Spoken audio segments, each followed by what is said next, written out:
everybody, and welcome to This Week in Cleantech. You know it by now. It's a roundup of this week's biggest stories in clean energy and climate in 15 minutes or less. That's at least what we bill it. Today is Friday, March 28, 2025. Our guest, Seth Borenstein from AP News, will be joining us shortly.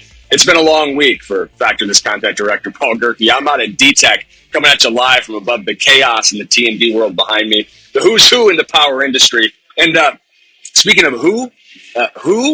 Tigercomm's commentator, Mike Casey, also my counterpart on the show. Mike, who you got there? Dude, we're going to do something a little bit differently today. So first, I'm here at EDP's Transformer Summit in Amelia Island, Florida. So I got you beat on location, my friend. Fair enough. I'm not on an island. Yeah, I'm roughing it at the Ritz-Carlton. So definitely above my lifestyle grade for the time. But we're going to give two listener shout outs, and one of them is going to be live. So first, David Johnson DM'd me on LinkedIn and said, quote, "I love listening to you and John Engel and have learned a bunch too over the past couple of years. David, I'm sorry you've made that mistake, but we will try to continue to entertain you."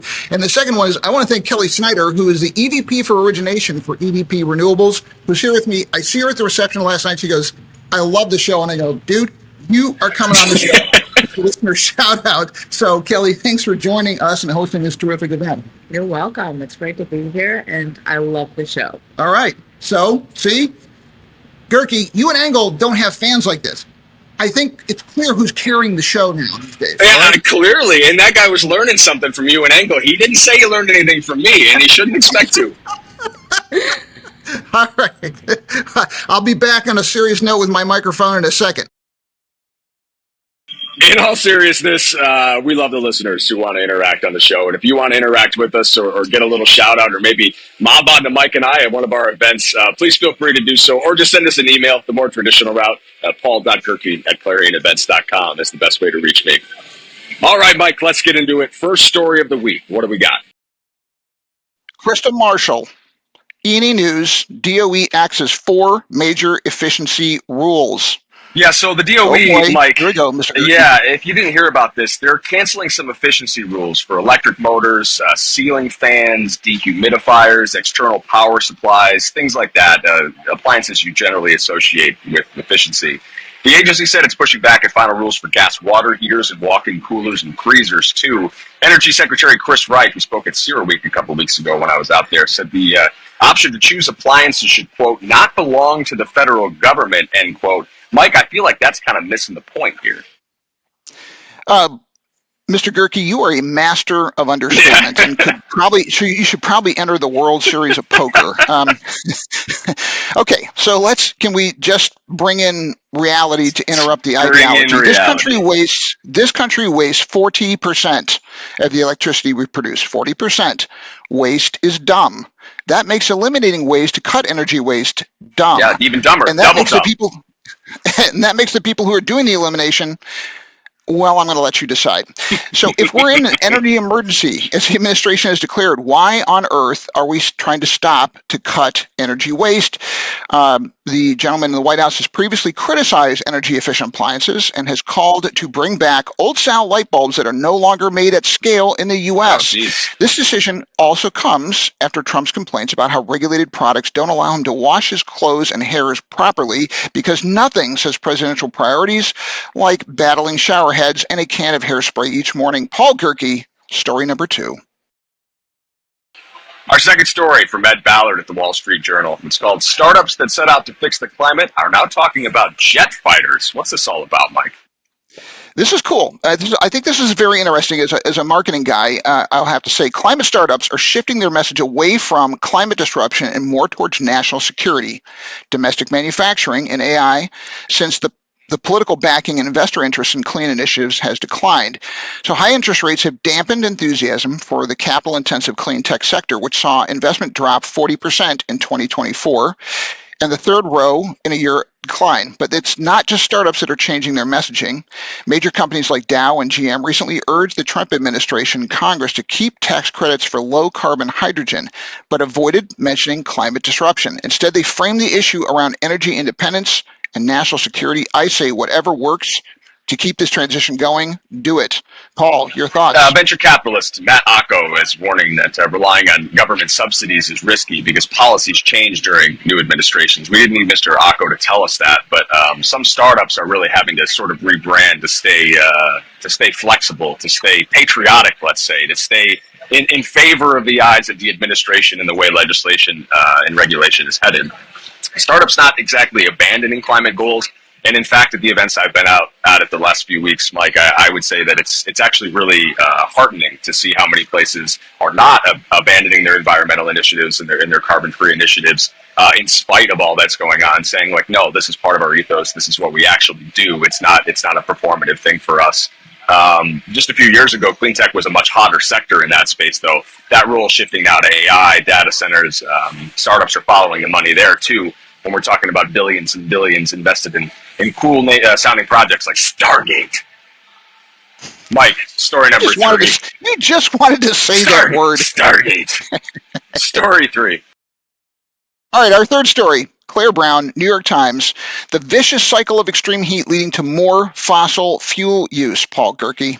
Yeah, new report from the IEA, International Energy Agency, if you're not familiar with one of the million acronyms in this space. They reported that rising global temperatures and rising energy demand are connected. Another no-duh moment, mostly due to an increase in air conditioning use. As the world gets hotter, we got to use more energy to keep cooler. We're pretty fickle beasts, us warm-blooded creatures.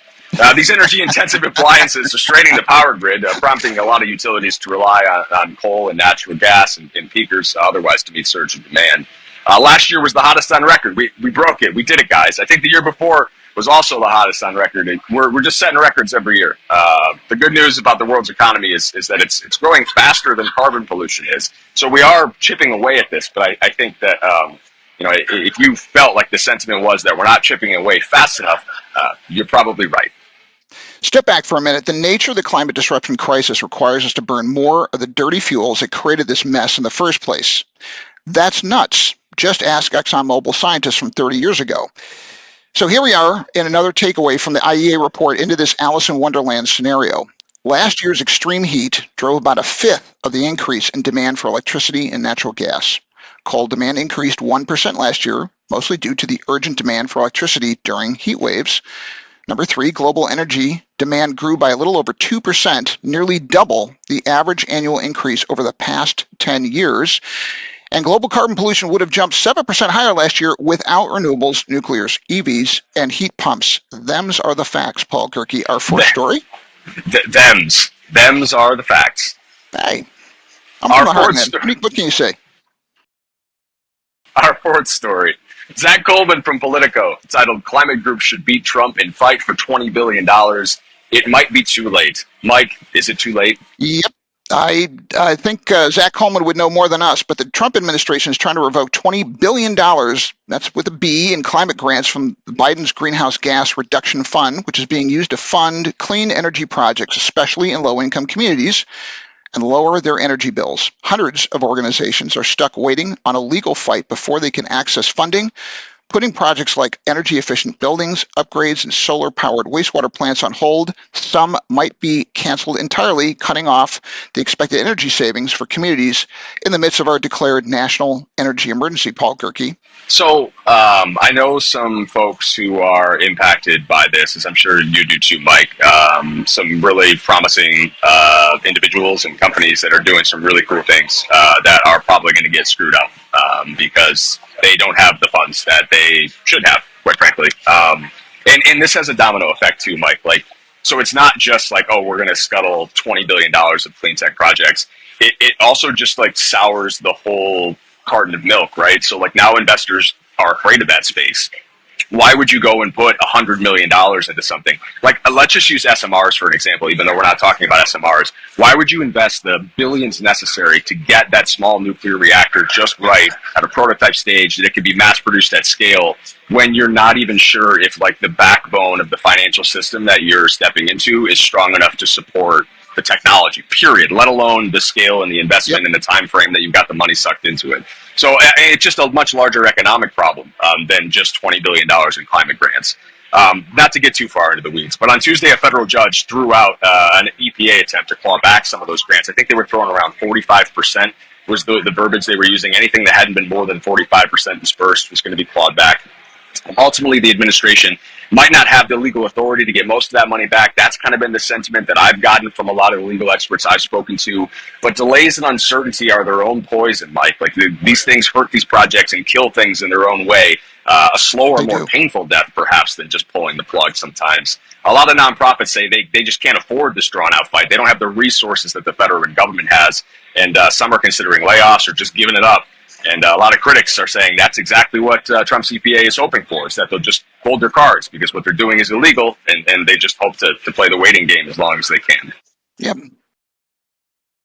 Paul, our fifth story and last one is written by Seth Borenstein at AP, called Renewable Energy Jumps to a New High, Powered by China's Solar Boom. And I got to say, it's special for me to have Seth on. I think I've been talking to Seth and reading his stuff for 30 years. So, Seth, we are really fired up to have you on this show. And if people have not read your piece, which we want them to do, what's the big takeaway? That basically almost 93% of the new electrical power capacity that came online in 2024 worldwide came from renewables, non-nuclear renewables, because IRENA doesn't consider nuclear. But the key there is overwhelmingly most of that came from just one place, China. Just the domination is so noticeable in the global statistics from IRENA. Seth, why is China so much better than us at this? It just seems like it's by several factors. So, for example, China China now has more than 8 times the solar photovoltaic power that the United States has, more than 5 times as the UK. The gap is incredible, and at the same time this report came out yesterday, the UN Climate Executive Secretary Simon Steele was in Europe. It was in Berlin, talking to your EU officials, and basically used these figures to say, "Hey, you're doing okay, but you're missing out." Seth, is your reporting, has it led you to a sense that among Western officials, is China's early lead all bad or more of a mixed bag? Like, one of the things I've often heard is, say what you want, but it was Chinese taxpayers that basically enabled a plunge in prices for solar panel making worldwide. I think arguably a good thing. And surely from a trade competitive standpoint, such a big lead right now is worrisome, but just overall for lowering the temperature on the planet, so to speak, what are the prevailing views that your reporting produced for you? Basically what you're seeing is it's more of a race, and it's not, you don't hear people saying you've got to stop China. No one wants China to stop what they're doing. What they want to do is catch up with China. And if you think about this as like as a marathon, let's say the Boston Marathon, China is on the last, is not quite on the last leg, but they're in the last few miles, and other countries are still, 10 miles back. And so what they've got to focus on is narrowing the gap. That's what they're trying to. But as they narrow the gap, China is still moving toward the finish line. So the question is, can you ever catch China? And a good function of that is because of the growth. You've got a new and growing economy. So they have to add power plants, and they're choosing renewables in addition to choosing some fossil. For other countries, older countries like in Europe or in the United States, it involves a switch as opposed to a choice new, and that's an advantage that you don't have. There's an analogy in cell phones in Africa. It's why Africa adopted cell phones so much faster and had such a bigger cell phone penetration. It is when you are yourself growing as a new market and new technology grows. So I don't see anyone saying we've got to stop them.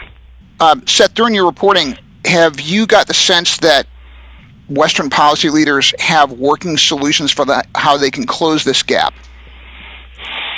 It varies from country to country and administration to administration. You look at Germany, and Germany seems to be ahead of other European countries in some places. The UK is pushing hard. But in the United States, it changes with the administrations. There was a big push in Democratic administrations, and there is not a big push in Republican administrations. Gotcha.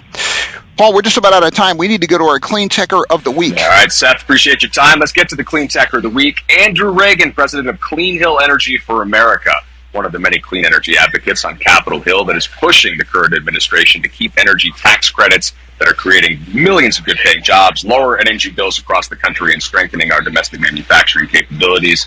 The most important fight, perhaps, right now amongst many. Congratulations, Andrew, and thank you for standing in line to fight it for us. We need to thank our wonderful producer, Brian Mendez, as well as Claire Quirin and Alex Peterson for helping us gather these stories. And a special thanks to Seth Borenstein for joining us this week on This Week in Cleantech. From the road, Mike out on an island. He's just basking in the sand, and I'm out at D-Tech just sweating it out with the T&D industry. Whatever. It's all good. We love it. Is that a subtle dig at Engel for taking paternity leave? No, Engel was here. I see a veiled... No, I can't. I'm not going to knock my boss on this show. You're not going to trick me like that. This is when our bonus gets paid out. I'm not going to step in that hole. No, Engel actually broke his paternity leave and came out here to D-Tech. That's how important this event is to us and to him. I don't know how he did it. It would be really tough for me with a kid at home. He's a warrior, and a clean tech warrior, let's say, Mike. And on our I'm glad he came off Mount Olympus and dwelt among the people. That's the last nice thing I'll say about him on the show. Hopefully he doesn't hear that. You can read all the articles here in the link. They're posted in this thing where you see the video. If you're not watching the video, none of this makes sense. But thanks for listening to the podcast, too. You should go to Factor This and watch the video sometime. We're just goofing around on it. Anyway, that's it. Thank you, Seth Borenstein, and we will talk to you next week for episode 71. 71. Have a good one, guys. All right. Take care. Bye now.